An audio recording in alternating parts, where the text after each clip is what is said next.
আজকে আবার এই ভিডিওটা আমি নতুন করে করলাম, তার প্রধান কারণ হচ্ছে আমি কালকে কিছু আবার নিয়ন টেট্রা এনেছিলাম। তো সেটাই আগের এতে আমি চেক করে নিয়েছিলাম, কয়েকটা নিয়ন টেট্রা এনে সেটা কিন্তু খেয়ে ফেলেছিল। তো তারপরে আবার এনেছিলাম, আগের দিন তোমাদের দেখালাম, আবারও কালকে এনেছি। তো প্রত্যেক কটা মাছই বেঁচে আছে, একটা মাছও কিন্তু মরেনি। তো আজকের ডিটেলসটা বলবো নিয়ন টেট্রা। অ্যাকচুয়ালি নিয়ন টেট্রাটা কিন্তু খুব পিসফুল একটা মাছ। হঠাৎ করে কোনো কিছু হলেই কিন্তু খুব তাড়াতাড়ি ভয় পেয়ে যায়। এরা দল বেঁধে থাকতে ভালোবাসে, আর এদের যখন অসুস্থ হয় বা এদের যখন ভয় পেয়ে যায় তখন কিন্তু এরা কালারটা ফেড করে দেয়।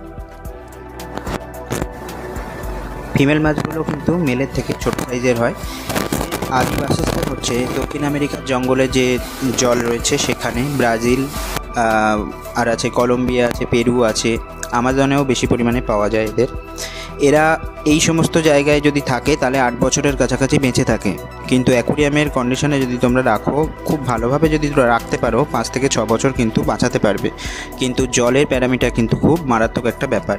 সেটাই বলি আর কি, যে সফট ওয়াটার এদের জন্য দরকার হয়। পিএইচ লেভেল মোটামুটি 7-এর বেশি হলে কিন্তু হয় না, হার্ডনেস 10-এর কাছাকাছি হতে হয়। আর ডার্ক ওয়াটার হলে কিন্তু ওরা খুব ভালোভাবে থাকে। তো ডার্ক ওয়াটার কেমনভাবে করবে? বাদাম পাতা দিয়েই ডার্ক ওয়াটার করা হয়।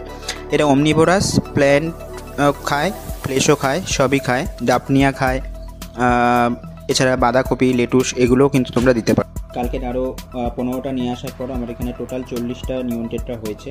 তো দেখতে পাচ্ছ এরা কত সুন্দর দল বেঁধে রয়েছে। এটা দল বেঁধে থাকতেই ভালোবাসে। তো ভিডিওটা ভালো লাগলে প্লিজ শেয়ার করে দিও। আর একটা রিকোয়েস্ট করবো, তোমরা প্লিজ সাবস্ক্রাইব করো। সাবস্ক্রাইব করছো না, সাবস্ক্রাইব করো, বেল আইকনটা প্রেস করে দাও, যাতে নতুন নতুন ভিডিও আপলোড করলে তোমরা নোটিফিকেশানে পেয়ে যাও। আজকের এই পর্যন্তই, দেখা হচ্ছে নেক্সট ভিডিওতে। টাটা।